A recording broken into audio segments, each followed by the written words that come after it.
नमो अरिहन्ताणम् नमो सिद्धाणं नमो आयरीयाणम् नमो उवज्झायाणम् नमो लोये सव्वसाहुणम् तीन भुवन में सार वीतराग विज्ञानता शिव स्वरूप शिवकार नमः त्रियोग संहारिके। श्री छड़ाला जी पंडित दौलत राम जी की अनमोल कृति, उसके अंतर्गत 6 ढालें हैं। हमारी चल रही है 5वीं ढाल पे चर्चा, जिसमें 12 भावनाओं का चिंतन कर रहे हैं। 12 भावना का चिंतन संसार शरीर भोगों से विरक्ति करने के लिए माता के समान है। 12 भावना वैराग्य की जननी है, इसलिए इनका समीचीन प्रकार से चिंतन करने से ऐसा हो ही नहीं सकता है कि विरक्ति के परिणाम जागे ना। तो इसलिए अब कर रहे हैं हम 12 भावना का चिंतन। हमारी भूमिका तो ये है कि इस छड़ाला में भूमिका है कि दूसरी प्रतिमाधारी जो गृहस्थ है वो अब दीक्षा लेगा तो किस प्रकार से क्या चिंतन करते हुए कैसे उसको विरक्ति होगी संसार शरीर भोगों से, उसका यहाँ पे वर्णन चल रहा है। तो उसके अंतर्गत 12 भावना का एक एक करके हम चिंतन कर रहे हैं। हमने अनित्य भावना पढ़ ली थी, अब हमारी चल रही है अशरण भावना, लेकिन दोनों साथ में पढ़ते हैं। जो बन ग्रह गोधन नारी हय गए जन आज्ञाकारी इंद्रिय भोग छिन थाई सुर धनु चपला चपलाई सुर असुर खगाधिप जेते मृग जो हरि काल दलेते मणि मंत्र तंत्र बहु होई मरते न बचावे कोई। तो यहाँ लिख रहे हैं अशरण भावना में कि सुर असुर और खग इनके अधिपति, मतलब ऊर्ध्वलोक के राजा, अधोलोक के राजा और मध्यलोक के राजा, और साथ में जितने भी हैं राजाओं के साथ उनकी प्रजा भी ले लेना, मतलब 3 लोक के तीनों कालों के जीव जितने भी हैं संसार में सब सारे जीव ले लेना, कहने का मतलब ये है। लेकिन यहाँ पे बड़े बड़े लोगों के नाम लिखे हैं यहाँ पे कि छोटे को तो क्या है कि हो सकता है कि पैसे नहीं, उनका मणि मंत्र तंत्र है ही नहीं, उनका उनकी क्या चर्चा करें। बड़े बड़े लोग हैं ना, इनके पास मणि मंत्र तंत्र बहुत सारे हैं, तो बड़े बड़े लोगों के नाम लिखे हैं यहाँ पे, तीनों लोगों के राजा और जितने भी हैं उनको काल उसी प्रकार नाश कर देता है जिस प्रकार जंगल में हिरण का शेर नाश कर देता है, मार देता है, फाड़ देता है। हाँ, इस प्रकार से निबल पशु हति खाए भूर। हाँ, सिंहा कभी सिंहादिक सेनी रे कूर निबल पशु हाथी खाए हुए, ऐसी पंक्ति थी ना, आपने पढ़ी पहली ढाल में। तो इसे नाश कर देता है। तो ऐसा तो पता है सबको, ये हो ही जाता है वो तो सबके साथ। तो यहाँ पे क्या बता रहे हैं, तो यहाँ पे बतला रहे हैं कि भैया देखो, जिस जो तुमको शरणभूत लग रहा है संसार में कि विपत्ति आने पर कोई बचा लेगा, मृत्यु नाम की विपत्ति सबसे बड़ी है ना, तो इस मृत्यु नाम की विपत्ति से कोई बचा लेगा मणि मंत्र तंत्र या जो भी संयोग है हमारे साथ में, बहुत भी हो तो भी मरदे न बचावे कोई, कोई बचावन हार नहीं है इस जीव का, इसको मरना ही होता है। इस प्रकार से अशरण भावना है। तो ये तो अब अपन सब पढ़ा है इसमें अपन ने, अब आगे चले अपन। तो क्या है कि अब यहाँ कोई प्रश्न ये उठना चाहिए कि देखो अनित्य भावना में भी यही आया था बार बार कि राजा राणा छत्रपति हाथिन के असवार मरती वीर जीव को कौन राखन हार। भूदेवदास जी ने ये लिखा ना, कहाँ लिखा है ये, लेकिन अनित्य भावना में लिखा है मरती वीर जीव को कौन राखन हार। हाँ, ये लिखा है ना। और फिर यहाँ पे वही लिखा कि यहाँ पे लेकिन यहाँ आश्रण भावना में लिखा मरते न बचावे कोई। तो अंतर क्या हुआ फिर अनित्य भावना और अशरण भावना में? एक शरीर की तो लगती है, वहां पे भी यही बोला कि मृत्यु आने पर कोई नहीं बचा सकता है, मृत्यु आएगी आएगी, यहाँ पे भी लिखा है कि मृत्यु आएगी आएगी, आने में कोई नहीं बचा सकता है। तो अंतर क्या है फिर अनित्य भावना और अशरण भावना में? ये प्रश्न उठना चाहिए। तो क्या अंतर है अनित्य भावना और अशरण भावना में? कि अनित्य भावना में संसार के संयोगों की अनित्यता बतलाई है, अशरण भावना में उन्हीं की अनित्यता के साथ साथ उन्हीं अनित्य संयोगों की अशरणता बताई है। तो एक तरफ अनित्यता का प्रसंग है, दूसरी तरफ असहाय होने का, उनके असहाय होने का मतलब उनके सहायता न कर पाने का प्रसंग है, उनके शरण न होने का प्रसंग है, कहने का मतलब ये है। अंदर समझ में आया ना? तो जिन संयोगों के क्योंकि एक्चुअली क्या है कि नहीं तो जीव के प्रश्न होगा देखो कि ये अनित्य है। अच्छा आपने बताया, क्या बताया? जोबन ग्रह गोदन नारी है गए जन आज्ञाकारी इंद्रियों के विषय भोग, ये अनित्य हैं। मतलब क्या है कि यह सब वियोग को प्राप्त हो जाते हैं। ठीक है। तो हम संसार में कुछ ऐसा ढूंढते हैं जो इनसे होने वाले वियोग को बचा ले, इनके होने वाले वियोग को बचा ले। उदाहरण के लिए देह के वियोग को बचा ले, मृत्यु से हमको बचा ले, या हमारे जो भी प्रिय हैं उसके वियोग से हमको बचा ले, उसकी शरण प्राप्त हो जाएगी। कहने का मतलब ये है, मतलब ये जीव क्या है, अनित्यता का विचार न करते हुए जो पदार्थ स्वभाव से ही अनित्य हैं उनको व्यर्थ में नित्य बनाए रखने के लिए संसार में कुछ शरण ढूंढ रहा है। तो उसको कह रहे हैं कि देखो कुछ भी शरणभूत नहीं है। समझ में आई बात? क्या कनेक्टिविटी दोनों में? कि यह जीव वापस से यह जीव संसार में जोबन ग्रह गोधन नारी है गए जन आज्ञाकारी इंद्रियों के विषय भोग धन समाज गज राजबाज मैं सुखी दुखी में रंग कराओ मेरे धन ग्रह गोधन प्रभाव मेरे सततीय में सबल दीन और पिता भूप व मातुल नब जो होए तो न मद ठाने मदन रूप को मदन ज्ञान को धन बल को मद ठाने तब को न मद न मदजु प्रभुता को। और जो भी परिग्रह हैं, हाँ, अंतर चतुर्दश भेद बाहर संग दशधा ते टले भी आएगा संग 10 प्रकार की परिग्रह। इन सब ये सब अनित्य होते हैं, इनका स्वभाव तो ऐसा है। लेकिन यह चारित्र मोह से मोहित जीव उन पदार्थों को नित्य बनाने के लिए कि मेरे साथ इनका संयोग हमेशा बना रहे, संसार में कोई शरण ढूंढ रहा है कि कोई शरण मिल जाए ऐसी जिनसे इस देह का, उदाहरण के लिए इस देह का मेरे साथ संयोग नित्य रहे, कई वियोग नहीं, ऐसी शरण मिल जाए, महामृत्युंजय का जाप मिल जाए। तो मैं कभी अपने देह से वियोग को, तो कोई शरण मिल जाएगी ना महामृत्युंजय जाप की फिर। तो इसी ऐसा क्या है संसार में जिसकी शरण मिल जाएगी? तो सारे पदार्थ जिनके नाम गिनाए अभी तक और जिनके नहीं भी गिनाए अभी तक, जितने भी संयोग है वो सब नित्य हो जाएं।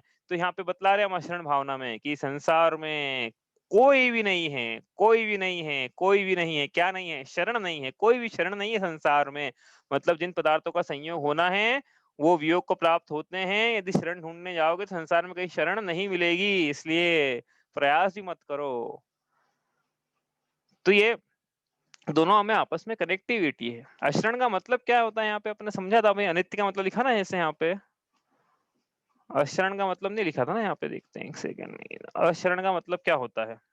हम्म हाँ, अनित्य का मतलब भी लिखा कि नहीं? नहीं लिखा। अनित्य का मतलब लिखा नहीं, हाँ ये लिखा नीचे अनित्य। हाँ ये लिखा ना, अनित्य मतलब अशर, नश्वर, अस्थिर, परिवर्तनशील। तो अशरण का क्या मतलब है यहाँ पे? अशरण, अशरण, अशरण का मतलब है, शरण मतलब सहायता करता है, तो लगा दिया तो असहाय। असहाय मतलब, अब असहाय मतलब कि हम अपने, हाँ आप हमको असहाय बोल रहे हो, मतलब हमें, आप ये कहा ना कि हमें किसी की शरण प्राप्त नहीं हो सकती, मतलब ये आत्मा अशरण है। तू है अशरण त्रिभुवन में शरण न कोई। इसी बात में बात की थी ना अपन ने अभी परसों कि आत्मा तो अशरण है, त्रिभुवन में कोई भी शरण नहीं है, तो हमको असहाय कह रहे हो। मतलब तो असहाय शब्द तो बड़ा गंदा शब्द है। किसी को असहाय बोला मतलब कि तो उसे कोई सहायता नहीं करता, इस प्रकार का हो गया। लेकिन यहाँ पे असहाय का मतलब वो नहीं लेना है। असहाय का मतलब कि जिसको जिसको शरण की आवश्यकता नहीं है, जिसको किसी सहायता की आवश्यकता ना हो, वो असहाय। जिसको किसी की सहायता की आवश्यकता न हो,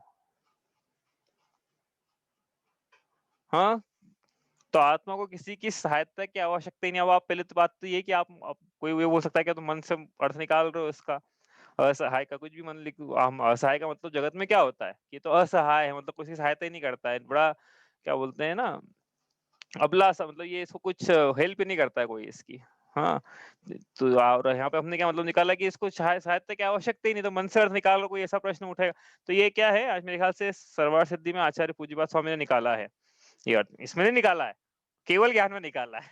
केवल ज्ञान असहाय है, सुना है कभी किसी ने? केवल, हमने भी शायद पढ़ा था यहाँ पे, केवल ज्ञान असहाय है। देखना अभी आप, शायद मेरे को तो याद नहीं है, नो डिफरेंसेस में देखना, उसमें मिलेगा। किसी ने एग्जाम में लिखा भी था उत्तर, केवल ज्ञान में उसमें अंतर, तो उसने लिखा, उन्होंने लिखा था कि असहाय।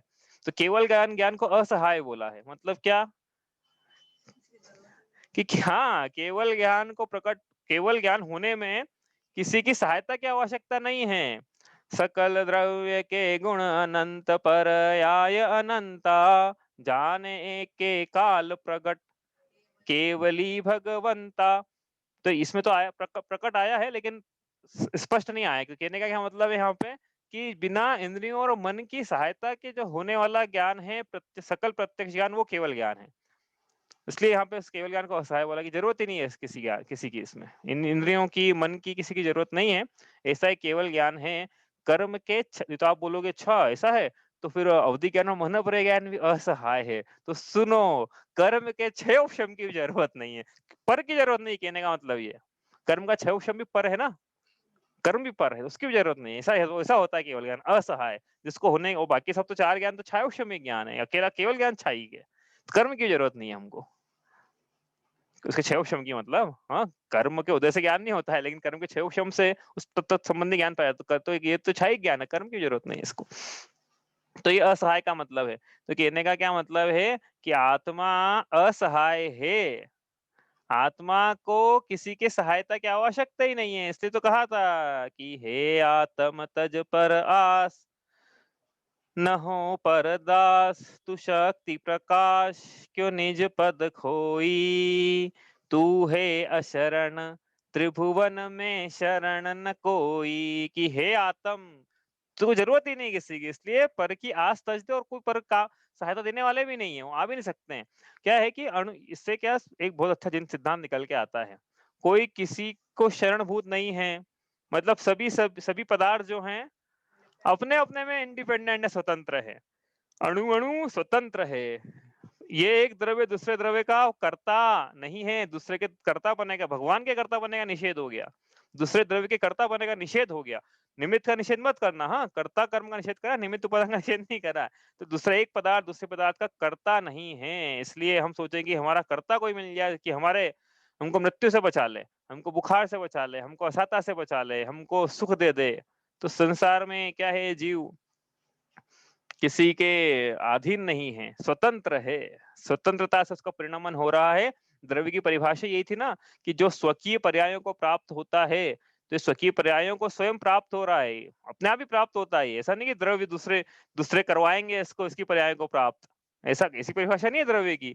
जो स्वकीय पर्याय को स्वयं ही प्राप्त होता है, दूसरे निमित्त बन जाए वो बात अलग है, लेकिन ये स्वयं से अपनी अपनी नवीन नवीन पर्यायों को प्राप्त हो रहा है, ऐसा द्रव्य है। तो ऐसा आत्मद्रव्य हूँ, मुझे किसी की शरण की आवश्यकता नहीं है, मैं स्वयं अशरण हूँ, और कोई सिद्धांततः भी मुझे शरण दे नहीं सकता।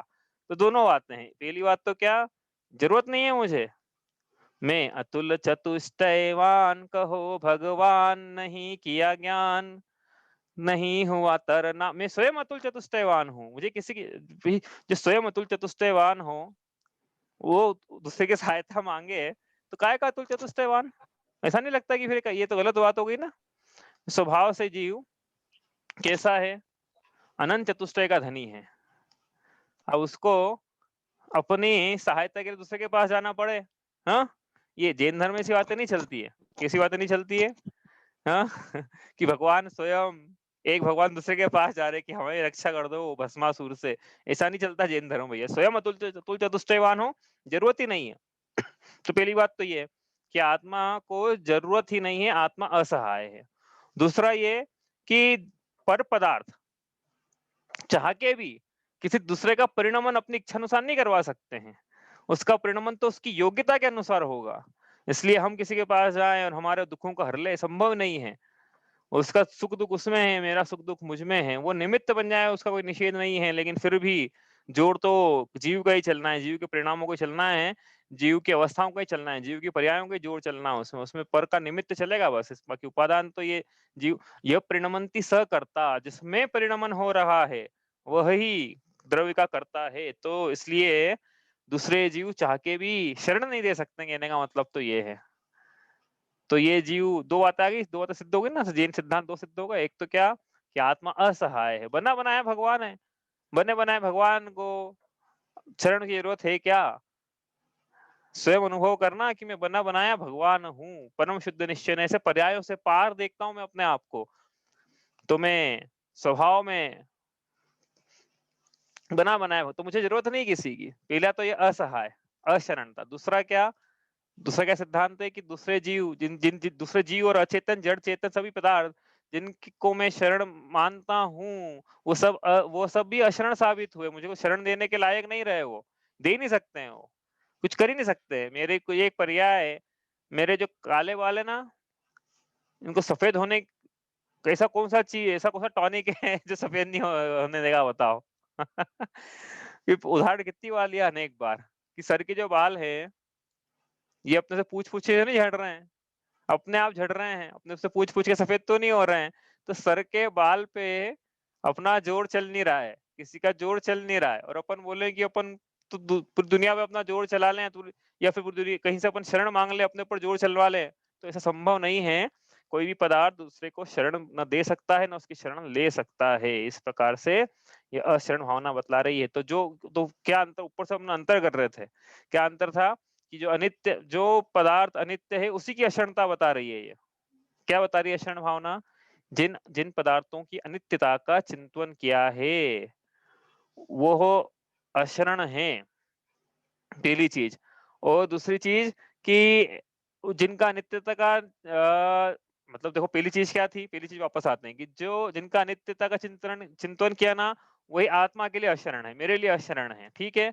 दूसरी बात कि जिनका हम जो अनित्य हैं उसको हम चाह के भी नित्य नहीं बना सकते, कि कहीं तीसरे की शरण मिल जाए तो वो दूसरे को हम नित्य बना दें, ये बात भी है, ठीक है। तो दोनों बातों से उसको विचार करना कि इस प्रकार से यह क्या है कि संसार में कुछ भी शरणभूत नहीं है। तो फिर कुछ भी शरणभूत नहीं है, कुछ भी नहीं है, तो हम कह रहे हैं क्या शरणभूत है? फिर सुनो कि जैसे वहां पे कहा था ना, कुछ भी नित्य नहीं है, कुछ भी नित्य नहीं है, संयोगों की अपेक्षा से लिया था वहां पे। तो ऐसे ही यहाँ पे भी कुछ भी शरणभूत नहीं है, कुछ भी शरण में दुखों से बचाने के लिए कौन शरणभूत है फिर?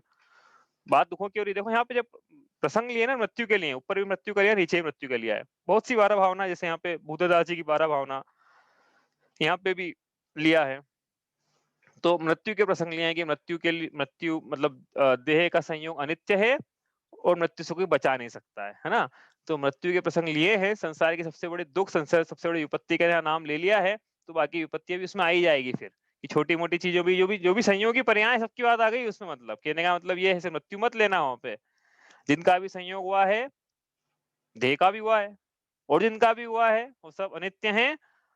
और देह का जब संयोग छूटेगा और पर पदार्थों का जब संयोग छूटेगा, तो कोई बोलो, कोई वही बचाने, हाँ शरणभूत नहीं है, कोई बचाने वाला नहीं है, ठीक है। दोनों बातें ले लेना उसमें।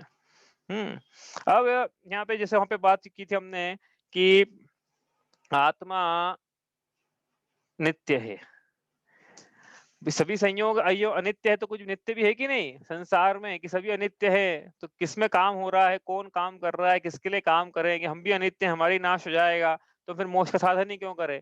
चलने तो अनित्य न्याय भगजो जीवन में चल रहा है कि नहीं, आत्मा नित्य है, द्रव्य दृष्टि से देखेंगे, द्रव्य रूप थरी, हाँ द्रव्य रूप करी सर्व थिर, पर्याय थिर है कौन, द्रव्य दृष्टि आपा लखो, पर्याय नए करी कौन। ऐसा अपन ने देखा था जय जन जी छाबड़ा जी की जो भावना भावना है ना, कि द्रव्य दृष्टि से तो ये जीव क्या है, स्थिर है, से द्रव्य दृष्टि रखो अपने आप में, आपा लखो, द्रव्य दृष्टि से अपनी आत्मा को लखो, ठीक है। ऐसी बात थी वहां पे। तो द्रव्य दृष्टि से आत्मा नित्य, द्रव्यार्थिक नय से आत्मा नित्य है। इसी प्रकार यहाँ पे भी जब बात करेंगे शरण अशरण में, तो संसार में जब सब कुछ अशरण है, तो कुछ शरण भी है क्या?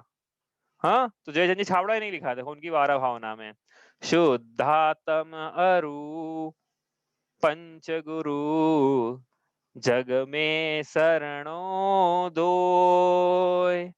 वापस से, शुद्धात्म अरु पंच गुरु जग में शरणो दो, मोह उदय जिय के व्रथा आन कल्पना होय, के जी के आन कल्पना होय। क्या कहा, कौन शरण?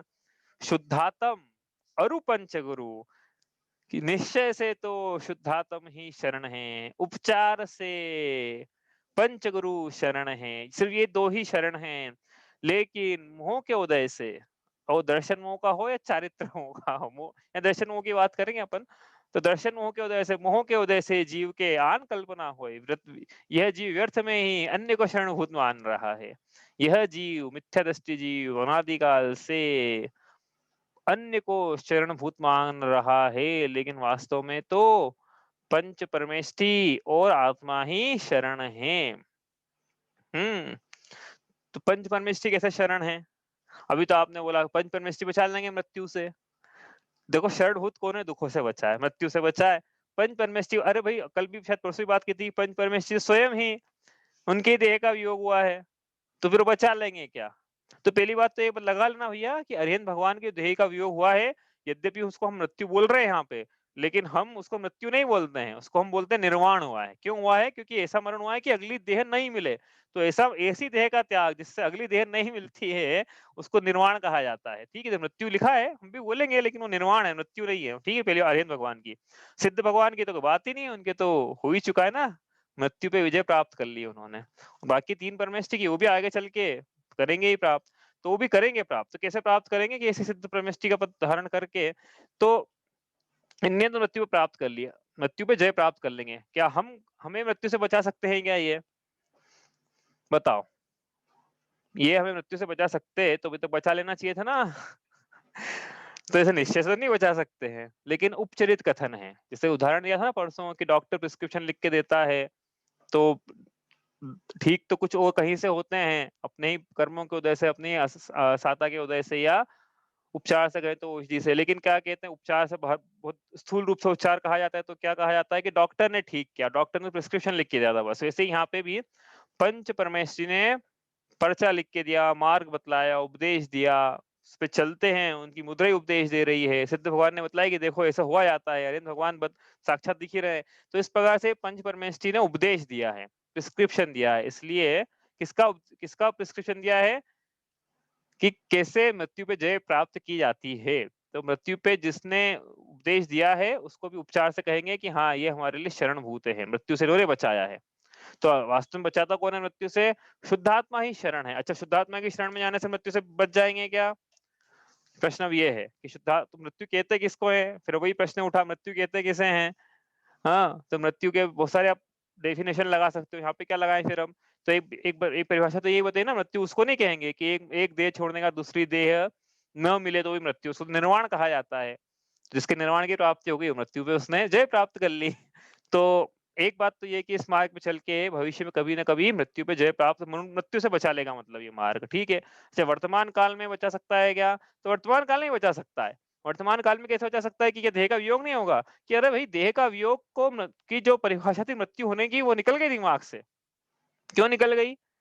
क्योंकि आत्मा तो अजर है, आत्मा अमर है, आत्मा कभी नाश को प्राप्त नहीं होता। ये तो हमने अपनी पर्यायों को देखते हैं जब, तो इसलिए कहा ना वहां पे कि पर्याय द्रव्य दृष्टि आपा लखो, पर्याय नहीं करी गौण, पर्याय नहीं को गौण करो। द्रव्य दृष्टि से अपनी आत्मा को देखो तो आत्मा की अमरता भाषित होगी। ये जीव इसी पर्याय में अमर है, इसी क्षण अमर है, अमरता का अनुभव करता है। इस प्रकार से यह दोनों क्या है कि अमृत दिलाने वाले हैं। संसार में इसके अलावा और कोई नहीं है शरण हो। तो फिर मंदिर जाके क्या लगता है? मंदिर जाके क्या लगता है? जब भगवान के दर्शन करते हैं तो घर जाके खाना बनाना है, हाँ मीटर चालू करना है, नौकरी का हो या व्यवसाय का, मीटर है दोनों में अपने अपने। मीटर चालू करना है क्या? तो वहां जाके भी यदि ऐसा लग रहा है, संसार याद आ रहा है, इसका मतलब सीधा सा एक लाइन में ये है कि पंच परमेष्टि शरणभूत नहीं लग रहे हैं। भाई जो दुखों से बचाने वाला है उसके सामने खड़े होकर कोई वहां से निकलने की सोचेगा कि यहाँ से जल्दी चलूं, मंदिर से बाहर जल्दी चलूं मैं? ऐसा होता है कि डॉक्टर डॉक्टर टाइम दे रहा है अपने को, इतना टाइम बाद अपन बोले डॉक्टर के जल्दी चलो, कि डॉक्टर जितना ज्यादा टाइम दे उतना अच्छा, बताएगा अपने को, बीमारी दूर करेगा अपनी, वहीं करे तो बहुत ही अच्छा है। तो ये तो डॉक्टर तो फिर भी क्या है, मेडिसिन देगा घर जाके, दवाई ठीक होगी। ये तो पंच परमेष्टि तो वहीं के वहीं रोग दूर कर रहे हैं, अमरता का अनुभव दिलवा के। अब ऐसी अमरता को छोड़कर कुछ संसार की नश्वरता के पीछे क्यों भागे? यदि भाग रहा है इसका मतलब वहाँ की अमरता उसको लग नहीं रही है, वहाँ की अमरता साबित नहीं है, सिद्ध नहीं है, उसको श्रद्धा नहीं हो रहा है, उसको पंच परमेष्टि शरणभूत नहीं लग रहे हैं। कहने का मतलब ये है कि उसको संसार ही शरणभूत लग रहा है। तो संसार शरणभूत लगेगा तो संसार ही प्राप्त करेगा। पंच परमेष्टि शरणभूत लगेंगे तो क्या प्राप्त करेगा? स्वयं पंच परमेष्टि बनेगा। बस जैसा चिंतन वैसी पर्याय। वहां जाके पंच परमेष्टि शरणभूत लग रहे हैं, पंच परमेष्टि स्वयं वैसे ही पद प्राप्त करेगा। जैसा जो बनना चाहता है वो बन जाता है, जिसको जो बनना है वो बन जाता है। ठीक है, तो लोग में भी ऐसा कहते हैं ना, जैसे आपको जो बनना है बन जाओ, कोई बड़ी बात नहीं है, लेकिन आप बस वो सोचते रहो, करते रहो, प्रयास, बन जाओगे एक दिन। तो वैसे ही वहां जाके पंच परमेष्टि शरणभूत लग रहे हैं तो स्वयं पंच परमेष्टि पना प्राप्त होगा इसको। तो वहां जाके फिर क्या शरणभूत लग रहा है? बताओ क्या शरणभूत लग रहा है? लग रहे हैं कि नहीं लग रहे पंच परमेष्टि शरणभूत? कि बस मुंह से बोला है अभी तक? क्या बोला है मुंह से अभी तक? चत्तारि शरणम, चत्तारि शरणम पवज्जामि, अरिहंते शरणम पवज्जामि, यही बोला है अभी तक। हाँ, बोले ही ना बस अभी तक। शरणभूत लगना चाहिए, अरे भगवान की शरण में मैं जाता हूँ, मैं आया हूँ, सिद्धों की शरण में मैं जाता हूँ, साधुओं की शरण में, केवली प्रणीत धर्म की शरण में मैं जाता हूँ। तो वो शरणभूत लग रहा है कि नहीं लग रहा है? शरण जिसकी शरण में गए हैं वो संसार का सबसे उत्तम पदार्थ है, सबसे मंगल पदार्थ है, जो सुख लाता है, दुखों को गलाता है, वो मंगल है। जो मंगल है वही उत्तम है, और जो उत्तम है उसी की शरण में मैं जाता हूँ। तो पंच परमेष्टि शरणभूत लगना चाहिए, और निश्चय से आत्मा ही शरणभूत है। प्रतीति हो रहा चाहिए कि मुझे जरूरत, देखो दो बातें ध्यान रखना, वो इम्पोर्टेंट है, कि मुझे किसी की सहायता की जरूरत नहीं है अपने सुख को प्राप्त करने के लिए, विपत्तियों से बचने के लिए। और दूसरी बात कि कोई चाह के भी शरणभूत नहीं है, कोई चाह के भी नहीं बचा सकता है एक दूसरे को, कोई हेल्प नहीं कर सकता है। तो फिर कहा तो है परस्पर उपग्रहो जीवा नाम। वो जब तत्वार्थ सूत्र पढ़ो तो आप पढ़ना, परस्पर उपग्रहो जीवा नाम, उसकी बहुत बड़ी व्याख्या है, वो भी नहीं कर रहे हैं अपन। वहां लिखा तो है ऐसा कि परस्पर उपग्रहो जीवा नाम। तो वो तो संबंध अनेक प्रकार के होते हैं, हमने यहाँ कर्ता कर्म के अनुसार बतलाया है, वो निमित्त नैमित्तिक संबंध है। तो कोई करता नहीं है, जिसमें परिणमन हो रहा है वही करता है। ठीक है, तो कोई बचाने वाला नहीं है। कोई भी हो, यहाँ लिखा है ना सुर असुर खगादीप, तो ये तो हमने देखा ही नहीं किसी को भी, ना हमने सुर को देखा है, ना हमने असुर को देखा है, ना हमने खगादीप को देखा है। हो सकता है संसार में ऐसा कोई जिसको बचा लिया हो।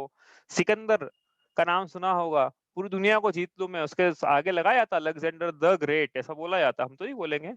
अब आक्रमण जिसने कहा, आक्रमणकारी को क्या बोले, भारत पे आक्रमण किया उसने, तो अलेक्जेंडर ने भारत पे भी आक्रमण किया, मथुरा तक तो नहीं पहुंच पाया, ना साउथ में आ पाया, लेकिन हाँ नॉर्थ, और नॉर्थ का जो वेस्ट पार्ट था वहां पे उसने अपना आक्रमण किया और हराया। किसको? पोरस को हराया। और इधर इधर इस वाले ने, जो इधर वाला था, वो अफगानिस्तान काबुल की सीमा पे उसने तो मित्रता ही कर ली उससे, कि हम तो सरेंडर ही कर लिया उसने तो। और इधर फिर पोरस ने लड़ा तो पोरस को हार मानना पड़ी। फिर आगे और बहुत सारे उसने हराया। तो ऐसा अलेक्जेंडर, जिसका नाम सिकंदर है, हिंदी में सिकंदर बोलते हैं, तो वो सिकंदर जब मरा तब क्या हुआ, बहुत सारी घटनाएं थी, वो मरा तो क्या हुआ, तो अपन ज्यादा नहीं लेंगे। हाँ, मरा तो उसने क्या कहा कि उसको पता पड़ गया कि मरने वाला हूँ। सब टीम, सारे डॉक्टर उस समय के, नीम हकीम जो जो भी थे, वो चलते थे उस जमाने में, डॉक्टर वैद्य हकीम, वो हाँ वो सब खड़े हो गए सामने लाइन से। अब इतना बड़ा राजा है ये, तो पूरा कहाँ कहाँ से नहीं बुलाया होगा इसने, बताओ। सब लाइन से खड़े हो गए, लेकिन कोई बचाने वाला नहीं निकला सिकंदर को। तो सिकंदर ने क्या बोला कि मेरी मैयत जब निकलेगी, तब जितने भी ये वैद्य खड़े हैं, जितने भी नीम हकीम खड़े हैं, डॉक्टर खड़े हैं, ये सब मेरे जनाजे के आगे आगे चले। ऐसा बताया था उसने, ऐसा बोला था उसने। बताया किसी को, याद है किसी को? कोई फोटो याद है वो, कि वो दोनों हाथ कवर में से उसके जनाजे से, उसके क्या बोलते हैं ना, ताबूत में से बाहर निकले हुए हैं। तो उसको नहीं बताना कि वो क्यों बाहर निकले हुए हैं, लेकिन वो आगे आगे चले नीम हकीम। क्यों आगे आगे चले हैं? कि लोगों को ये पता पड़ जाए कि देखो सिकंदर के पास कितनी अच्छी टीम थी, लेकिन उसके बाद भी मृत्यु से सिकंदर को कोई नहीं बचा पाया। याद रख सिकंदर के हौसले तो आली थे, जब गया था दुनिया से दोनों हाथ खाली थे। अब ये तो खाली थे की चर्चा बंद नहीं कर रहे हैं कि वो दोनों हाथ कैसे बाहर निकाले उसने। ठीक है, तो ये कोई नहीं बचा पाया, कहने का मतलब तो ये था। तो अब ये अच्छा एक बात बताऊँ मैं आपको, ये सिकंदर के साथ जैसा हुआ, क्या हुआ कि उसको पहले ही पता पड़ गया था कि मैं जाने वाला हूँ बस, अब जो भी कितने मेरे को याद नहीं टाइम कितना 1-2 महीने की मिला छूट उसको, कितना टाइम का मिला होगा, जितना टाइम का मिला, लेकिन अपने को यदि पता पड़ जाए, अपने को देखो सुनना बड़ा अच्छा प्रसंग है, अपने को यदि पता पड़ जाए कि अपनी मृत्यु आने वाली है, आएगी ना, कोई ऐसा तो नहीं ना कि बोले ऐसी ऐसी मनहूस बातें मत करो।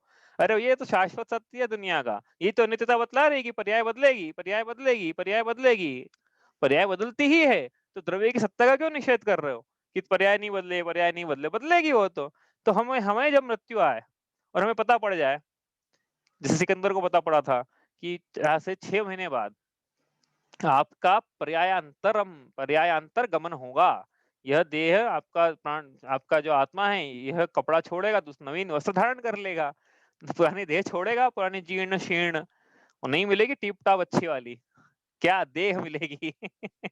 तो अब 6 महीने बचे, यार 6 महीने ज्यादा लग रहे हो, 3 महीने कर लेना, 6 महीने बचे हैं, तो बताओ आज जो हम कर रहे हैं, हमको नहीं पता है अभी कि कब मृत्यु आना है, लेकिन पता पड़ा है कि 6 महीने में मृत्यु आएगी, तो हम क्या करेंगे, हमारे क्रियाकलापों में, हमारी दिनचर्या में, हमारे आचार में, विचार में, चिंतन में, सोच में, व्यवहार में, सब में अंतर आएगा कि नहीं आएगा, बताओ आएगा कि नहीं आएगा। यदि पता पड़ जाए हमको कि 6 महीने बाद, 6 महीने तो लंबा बोल दिया, चलो 3 महीने, अरे 7 दिन, एक दिन 24 घंटे के मेहमान हो और डॉक्टर बोल दे, हाँ लेकिन हम सब समझ में आ रही है हमको, हमारा कॉन्शियस बरकरार है अभी तक, डॉक्टर बोले 24 महीने के 24 घंटे के मेहमान हो, तो 24 घंटे अपन क्या करेंगे, बताओ क्या करेंगे 24 घंटे। हम्म, त्यागू आहार पानी, ये करेंगे ना, कुछ और करेंगे। तो आगे ये तो चलो, ये तो अपन त्यागो आहार पानी तो अपन संलेखना के टाइम पे, लेकिन इसके अलावा और भी है कि सबसे क्षमा कराऊं, हाँ भोगे न भोग पहले उनका न होए सुमिरन, ये सब तो करेंगे। कहने का क्या मतलब है कि यदि हमको पता पड़ जाता है कि हमारी मृत्यु निकट है, तो हमारा सब कुछ बदल जाता, चिंतन बदल जाता है। तो ये अशरण भावना ये बता रही है कि भैया क्या, क्षण भंगुर है जीवन, क्षण भंगुर है, कभी भी किसी भी क्षण नष्ट हो जाएगा, मरते न चपला चपला, ऊपर लिखा था ना नित्य भावना में, देह का संयोग भी तो चपला चपला ही है। अरे भाई देह का संयोग भी तो चपला चपला ही क्षण भंगुर है ना, तो कभी भी नष्ट हो जाएगा क्षण में। तो क्या करना चाहिए फिर, क्या करना चाहिए कि अपन वो क्षणिक संयोगों के प्रति अपना काल वृथा न नहीं खोके क्या करें, सम्यक दर्शन, सम्यक ज्ञान, सम्यक चारित्र की, मतलब जो अजर अमर है, जिसकी शरण प्राप्त करनी है उसकी शरण में रहें, मतलब क्या करें, अपनी आत्मा को अनुभव करें। हाँ, इस क्षणिक संयोगों के पीछे ना भागे, क्योंकि तो उस समय ध्यान रखना, वो ध्यान रखना 24 घंटे मिलते तो क्या करता है, 24 घंटे को मिलते तो मैं क्या करता, ठीक हो 1 घंटे सबसे मिलना मिलाना, सबसे क्षमा मांगना, वसीयत लिखना, और बेटे को बताना कि वो हीरा मैंने वहां छुपा के रखा है, उतना सब कर लेते अपन, बाकी वो 23, वो तो 1 घंटे में जाता काम सारा, बाकी वो तो जल्दी जल्दी करने की सोचते कि भैया मेरे को मेरे लिए टाइम चाहिए अब। तो 23 घंटे फिर क्या करते हैं अपन, अपनी आत्मा का ध्यान करते, चिंतन करते, संलेखना समाधि जो भी हो करते, पंच परमेश का स्मरण करते, कोई किसी ने समय सार नहीं सुनाया तो कोई बोलता है कि मुझे समय सार सुना दो, बस तो मेरा जीवन यही सफल हो जाएगा, ये सब करते ना अपन, तो समझ लो कि वो बस चल रहा है वो टाइम। बस ये अंतर ये है कि हमें पता नहीं है, तो पता नहीं तो ज्यादा सजग होना चाहिए, मैं तो कहता हूँ पता नहीं तो ज्यादा सजग होना चाहिए। पर वहां तो पता है, तो 24 घंटे से 1 घंटे से दूसरा काम कर लिया, 23 घंटे आत्मा को दिए उसने, चलो, लेकिन यहाँ तो पता ही नहीं है।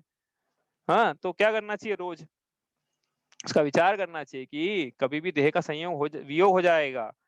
तो हमें आत्मा के हित के लिए काम करना चाहिए। हाँ, दूसरी बात, तो 24 घंटे में, मान लो 24 घंटे दिए, 24 घंटे में कोई आया था लड़ने झगड़ने।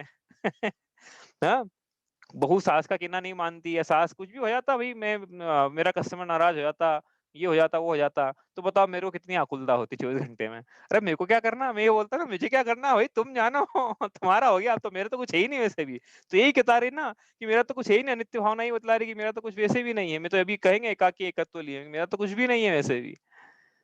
हाँ, तो ये मतलब क्या है कि अशरण भावना, नित्य भावना का चिंतन करने से कषाय घटती है। मैं तो ये कह रहा था आपसे कि कषाय कैसे घटती है, कि कुछ ना कुछ बोल दिया, तो अपन क्या सोचते हैं, अरे जाने तो 1-2 मिनट की तो बात है, तो 1-2 मिनट की बात है ना, क्षणभंगुर है ना जीवन, 1-2 मिनट की तो बात है बस। अरे कोई अपने से कुछ बोल दे, अपने को ऐसा लगे कि बड़ा कष्ट हो गया, अपने को अपने बारे में कैसा बोल दिया, तो क्या वो अपन थोड़ा एडजस्ट कर लेंगे, एडजस्ट करते हैं ना अपन, कोई हमको फर्क नहीं पड़ता, एक आध मिनट तो हम एडजस्ट कर लेंगे।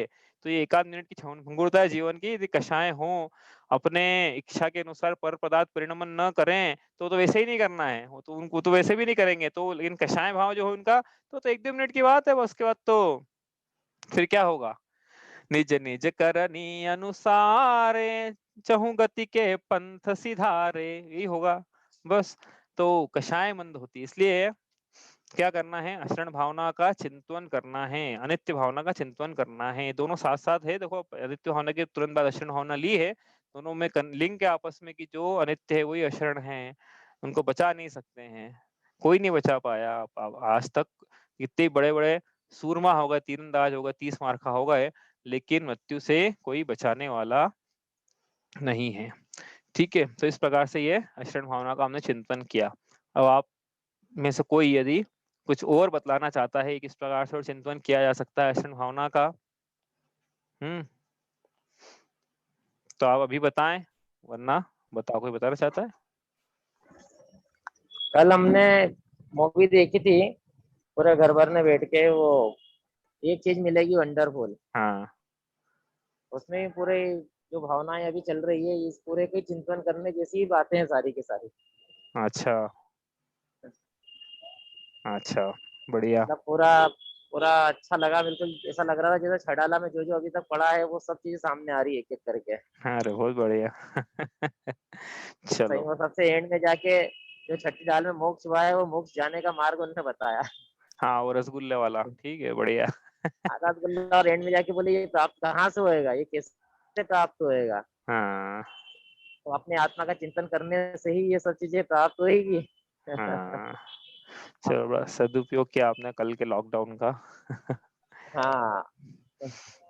चलिए अब आप बताना, आप अशरण भावना में आप जो भी चिंतन मतलब जिनको भी लगता है कि हाँ ये इस प्रकार से चिंतन किया जा सकता है कि संसार में असारता है, हमने देखा है इस प्रकार से, तो किसका उदाहरण लेके आइए आप।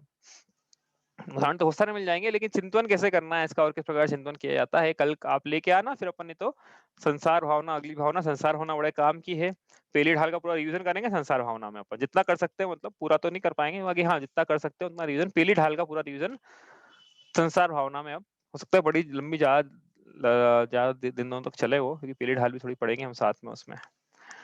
चलिए ठीक है, कुछ पूछना है किसी को? वैसे तो इसमें पूछने लायक कुछ है नहीं, बाकी फिर भी आपको कुछ लगता है तो आप बताइएगा, ठीक है, इतना ही करते हैं। चलिए, स्याद्वाद नए षट द्रव्य गुण परयाय और प्रमाण का, जड़ कर्म चेतन बंध का, अरु कर्म के अवसान का, कह कर स्वरूप यथार्थ जग का, जो किया उपकार है उसके लिए, जिन वाणी माँ को वंदना शत बार है, वंदना शत बार है।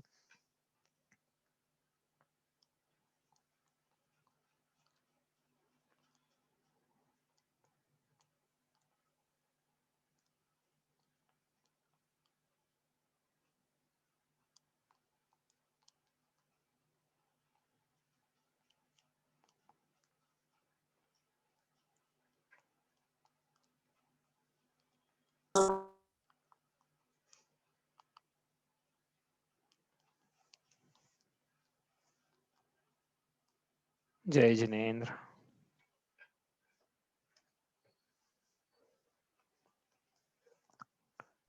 जय जिनेन्द्र।